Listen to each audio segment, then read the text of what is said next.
This episode of Test Drive is brought to you by EV Duty. A couple months back, we featured this 2019 Honda Clarity PHEV Touring, and it quickly shot up to the top of our list when it came to plug-in hybrid cars, but it's also a really great car nonetheless. We talked about it a little bit after when we had the Honda Insight. I said that it probably makes more sense to buy this car over the Insight, but we were reminded by people in the comments that not everybody can afford a level 2 charger at their house, or they might not even be able to use the supplied level 1 charger. If you park outside, it's the winter, it just might not be feasible. So I was curious, how does the Clarity work as a hybrid? Not a plug-in hybrid, but a straight up hybrid. We didn't charge this car at all this weekend, which just goes against everything I believe in, and we used it strictly as a hybrid electric vehicle.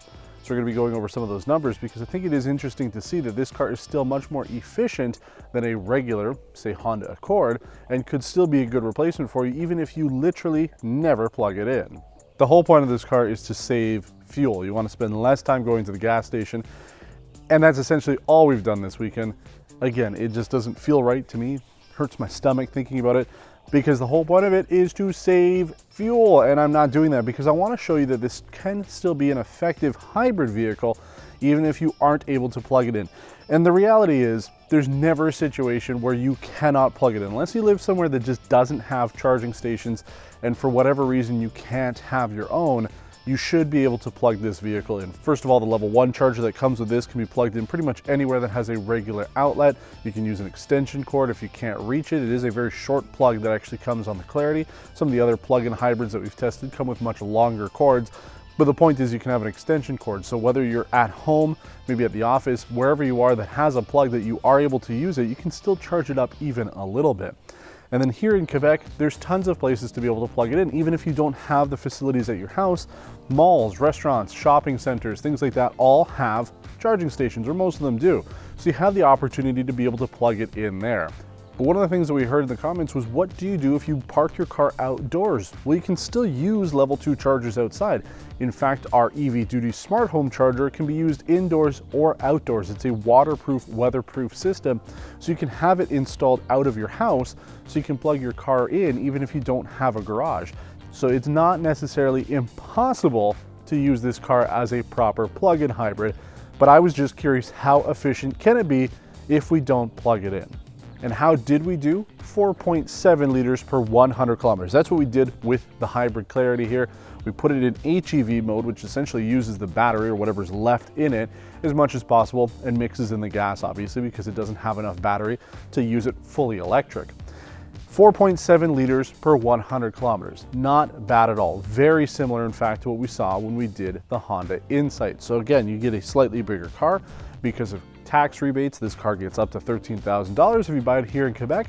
It actually becomes more affordable, especially over the long run. And again, if you're able to plug it in, even if it's not all the time, you're still seeing fuel savings over regular cars, especially in this size segment. But if you want to know absolutely everything there is to know about the Clarity plug-in, you can watch our episode of Test Drive Spotlight on this vehicle. We went in depth, went over all the features, technical data, and everything you really need to know if you're in the market for this car. I'm going to take it on a quick road test because personally I just love driving it. I said it on social media, this is my favorite Honda since my 1990 Honda Accord.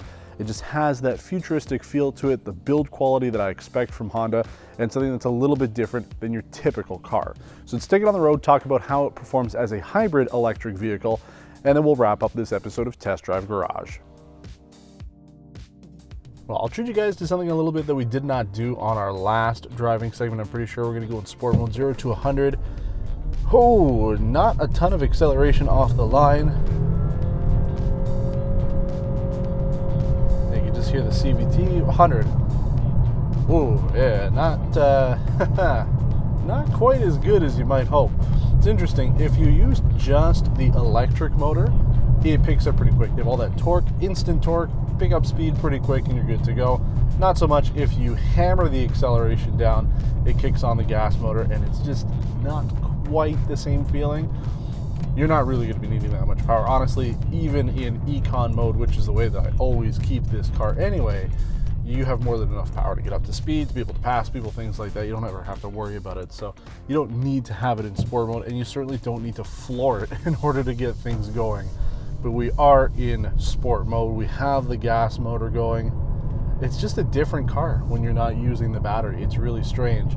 I certainly prefer having it in eco mode, and we can change around those features here. Some plugins we've tested, like the Chrysler Pacifica, don't have EV buttons or HV buttons. In this case, it allows you to switch between actually using the vehicle in hybrid vehicle mode. And if you hold it down, it'll charge the battery. That's one of the ways you can get a little bit more out of this car, by being able to charge the battery should you need to. Not something that we're going to be doing here today. But I just want to talk about how, again, this vehicle performs and handles on the road. If you haven't driven the Clarity, I highly recommend it. It's not necessarily a luxury-oriented experience in here, but I like it for the price. I like it for what you get out of it.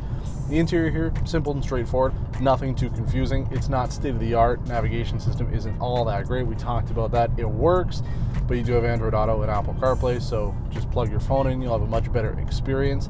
But for the most part, you have what you would need out of a vehicle, and it is still the top of our list when it comes to the plug-in hybrids. I'm pretty sure this will make our top 10 list at the end of the year, and it'll be very close to the top because I really thoroughly enjoy driving this car.